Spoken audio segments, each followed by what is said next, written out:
The Alliance's goal for this project is to simply build a facility that will allow the community college to move their advanced manufacturing programs here and more than double those programs. Right now, I'm turning welders away because my classroom just won't hold them. So we really needed a larger, functional, and an attractive space because students really today need to enjoy the space that they're in or they're not going to come to the institution.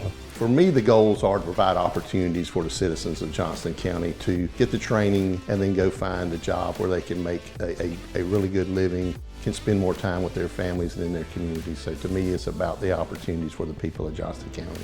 The college, Community College, JCC, will move their advanced manufacturing curriculum into the building, and we will have dedicated space also for existing and future industries to bring in existing employees they have or any future employees they have to train them on site. My family used to own this land. I grew up working in the tobacco fields right where we're standing. So from a personal standpoint, I'm just absolutely thrilled to have been part of the greatest use I could have ever imagined for this property. The architecture of the skin of the building is designed to emphasize the processes going on in the labs and provide the best natural working environment. So wellness was a key factor in how spaces of the interior are designed, but also making a prideful environment for the community college.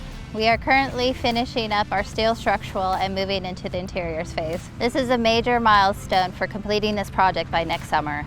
Our experience with HIT's been great. They're very transparent. Progress has been great. I would recommend HIT on any other capital project. HIT has been a true partner in this process from the moment we interviewed to the start of construction and now during the active construction period.